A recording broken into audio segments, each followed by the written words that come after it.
Hello बच्चों, let's read this question. The question is, a closed vessel contains equal number of oxygen and hydrogen molecules at a total pressure of 740 mm.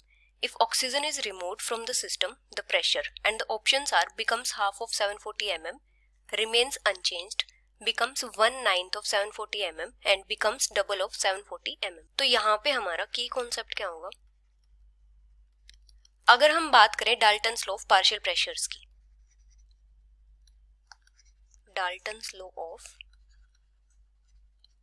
Partial pressures, तो Dalton's law के according क्या होता है, अगर हमारे पास एक gaseous mixture है और उसमें जो गैसेस हैं वो एक दूसरे के साथ रिएक्ट नहीं कर रही, तो जो गैसियस मिक्सचर होगा उसका जो टोटल प्रेशर होगा वो इक्वल होगा उस मिक्सचर में जो कंपोनेंट गैसेस प्रेजेंट है उनके पार्शियल प्रेशर्स के सम के इक्वल। मतलब जो टोटल प्रेशर होगा गैसियस मिक्सचर का वो किसके इक्वल होगा? P1 plus P2 plus P3 and so on. मतलब जितने भी वहां पे गैसेस प्रेजेंट है उनके पार्शियल प्रेशर्स के सम के इक्वल होगा। अभी यहाँ पे हमें क्या गिवन है? क्लोज्ड वीजल है और उसमें इक्वल नंबर ऑफ ऑक्सीजन और हाइड्रोजन मॉलिक्यूल्स गिवन है, और जो वीजल है इसका टोटल प्रेशर है 740 mm। तो जो टोटल प्रेशर होगा ये किसके इक्वल हो जाएगा? जो हाइड्रोजन का पार्शियल प्रेशर है प्लस जो ऑक्सीजन का पार्शियल प्रेशर है, और ये कितना है? 740 mm। अभी यहाँ पे क्या दिया है? ऑक्सीजन और हाइड्रोजन के इक्वल नंबर ऑफ मॉलिक्यूल्स हैं,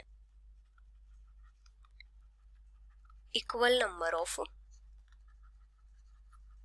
molecules of oxygen and hydrogen.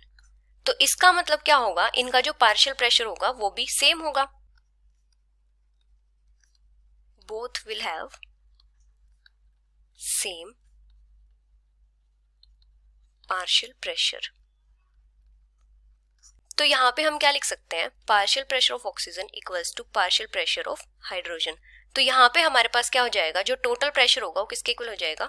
Partial pressure of oxygen plus partial pressure of oxygen equals to 740 mm, या फिर हम बोल सकते हैं twice of partial pressure of oxygen equals to 740 mm। अभी यहाँ पे क्या बोला है कि ऑक्सीजन को रिमूव कर दिया है सिस्टम से, तो हमारे पास जो पार्शियल प्रेशर बचेगा वो कितना बचेगा? 740 डिवाइडेड बाई 2 mm, मतलब 740 mm का half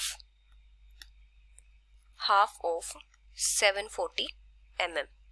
So the final answer is becomes half of 740 mm, which is option A. Hope you understood it well. Best of luck.